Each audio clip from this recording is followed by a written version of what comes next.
प्यारे विद्यार्थियों, आज हम आपको समझाने वाले हैं आईपीएससी नोमेनक्लेचर। दोस्तों, आप 10th में पढ़ रहे हो, 12th में पढ़ रहे हो, दोस्तों आप चाहे नीट का तैयारी कर रहे हो, चाहे आप जेई का तैयारी कर रहे हो, आज हम आपको आईपीएससी नेमिंग समझाएंगे दोस्तों, और ऐसा समझाएंगे कि आपको एक ही बार में समझ में आ जाएगा। दोस्तों, भले आज से पहले आपने इसका नाम ना सुना होगा, तो आपको समझ में आ जाएगा।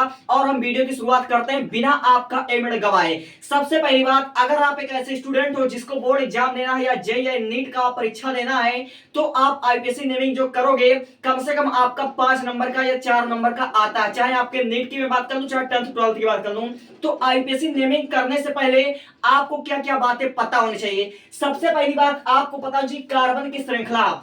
कार्बन की श्रृंखला के बारे में आपको पता होना चाहिए कि एक कार्बन को मेथ कहते हैं, 2 कार्बन को एथ कहते हैं, 3 कार्बन को प्रोप कहते हैं, 4 कार्बन को ब्यूट कहते हैं, 5 कार्बन को पेंट, 6 कार्बन को हेक्स, 7 कार्बन को हेप्ट। ये सब मैं लगा दूंगा, तो ये चीजें आपको पता होनी चाहिए। अगर इतनी छोटी छोटी हम आपको बात बताएं तो हमारा टाइम व्यर्थ होगा। अगर आपको नहीं पता है तो हम आपको ऊपर स्लाइड लगा देंगे, ठीक है। और दूसरी चीज, आपको बॉन्ड बताना चाहिए कि अगर सिंगल बॉन्ड है तो एन होता है, अगर डबल बॉन्ड है तो इन होता है, अगर ट्रिपल बॉन्ड है तो आइन होता है। ये बॉन्ड के बारे में आपको नॉलेज होना चाहिए। और तीसरी चीज, आपको क्रियात्मक समूह के बारे में, फंक्शनल ग्रुप के बारे में आपको पता होनी चाहिए। ये सब मैं आपको स्लाइड पर लगा दूंगा, ठीक है मेरे भाई। ये सब चीजें पहले आपको पता होनी चाहिए। अगर इसको आप नहीं समझ पाते हो तो अभी समझ लीजिए आप यूपीएससी नेमिंग से बहुत दूर हो। समझे मेरी बातें।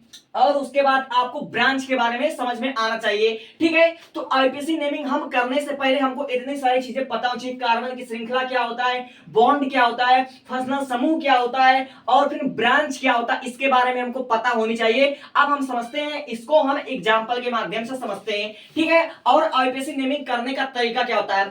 सबसे पहली बात, हम नंबरिंग कहां से करते हैं। जैसे हमारे पास यहाँ पर दिया हुआ CH3 CH CH CH3, यहाँ पर जो हमारा दिया हुआ C2H5 C2H5, तो हमको क्या पता होना चाहिए, हमको ये पता होना चाहिए कि हमें नंबरिंग कहां से करना है। तो नंबरिंग याद रहे भैया, नंबरिंग हमेशा वहां से करना है जहां पर कोई क्रियात्मक समूह पहले आए। अगर क्रियात्मक समूह नहीं है दोस्तों, तो डबल बॉन्ड या ट्रिपल बॉन्ड आना चाहिए दोस्तों। अगर ये भी नहीं है तो आप पहले ब्रांच को लेकर आइए। सबसे पहले हमारा ब्रांच कहां है, यानी अगर आप आईपीएससी नेमिंग करना चाहते हो तो सबसे पहले भैया आपको लंबी श्रृंखला का चयन करना है। तो समझते हैं हम एग्जांपल के माध्यम से। यहां पर हमारा दिया हुआ है CH3 CH CH और CH3, और नीचे दिया हुआ है C2H5 C2H5।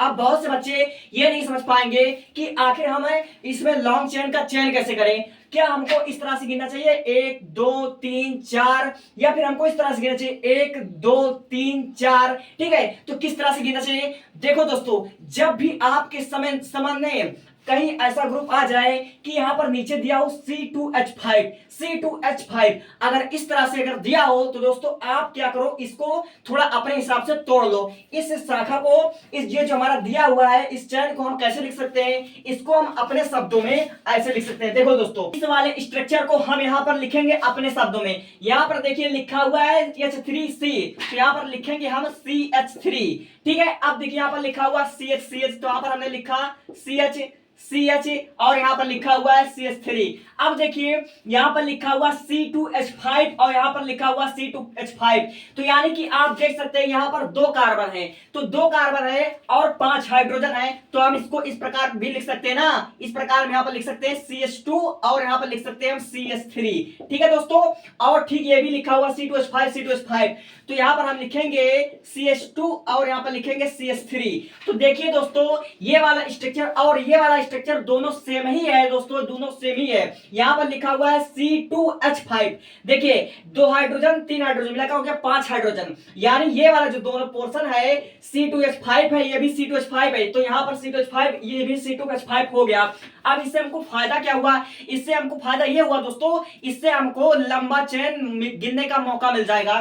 देखिए अब हम कैसे गिनती करेंगे, अब हम गिनती यहां से करेंगे। देखिए दोस्तों, यहां पर लिखा हुआ 1, फिर यहाँ 2 हो गया, फिर 3 हो गया, 4 हो गया, 5 हो गया, 6 हो गया। तो यानी हमको अगर लॉन्ग चेन मिला तो हमको 6 लॉन्ग चेन मिल गया। 1 carbon, 2 carbon, 3 carbon, 4 carbon, 5 carbon, 6 carbon.